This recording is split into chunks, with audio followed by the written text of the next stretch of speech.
As they prepare for the Sailing World Cup in the south of France, we catch up with 49er gold medalists Nathan Outteridge and Iain Jensen on the Gold Coast of Australia. I think with sailing, it's a sport that's endless. Like, you're always learning. You know, as a kid, you learn the basics, the fundamentals of the sport, about the wind, about how the wind moves the boat, about the equipment, the sails and that. As you get older, you just learn more and more about the details. The knowledge and the experience in sailing, it's built up over years. It's not a simple sport by any stretch of the imagination. There's a lot of variables, and I don't think it's possible to sail a perfect race. The way you do it is to be a little bit more precise, a little bit more accurate, and really cut down on the errors. It's probably not like a lot of other sports where it's about physical fitness and you get to a peak in your fitness and after that then you taper off. Sailing is sort of something you always are learning, and the older you get, the better you are. It's just a question of, you know, can your body keep up with it? The 49er is strictly a one design class, meaning all boats on the start line are identical.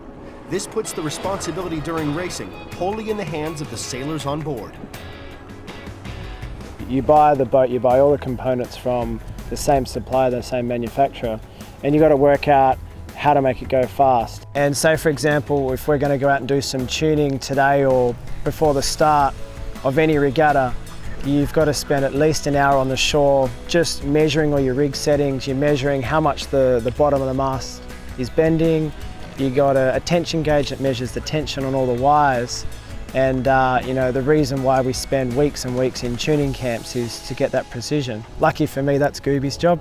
He's in charge of all the precision on the boat in terms of the speed.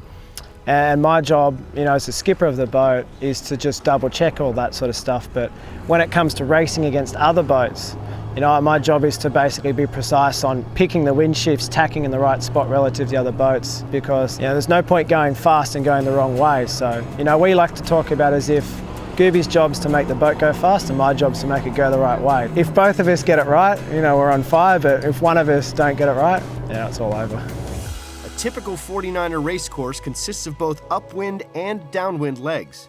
An upwind leg requires that the fleet race against the direction of the wind, whilst a downwind leg sees them sailing in the same direction as the wind.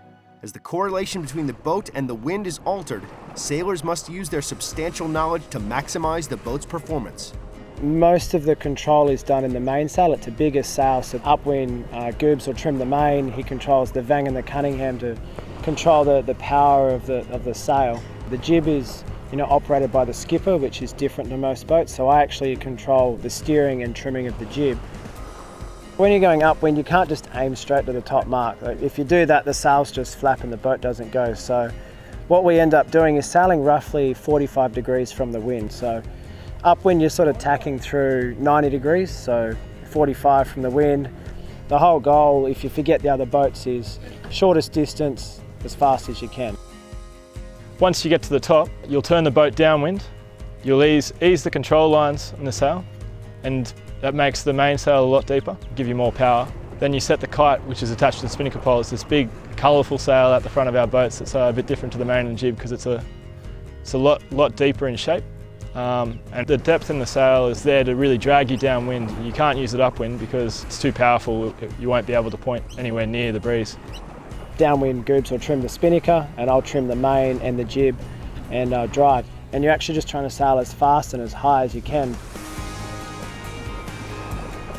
Yeah, you can only plan so much of a race, so you read the weather forecasts, you look at the race course and you can look at where the marks are relative to any land effects that there might be, but typically you come up with a race plan or a strategy before the start and that gets affected by other boats, so you're always adapting and going, my plan A is this, but plan A is not working, got to go to plan B, got to go to plan C, and it's always about managing the risk on the race course. You might not go for broke all the time because if you go for broke and you get it wrong, you're out of the race.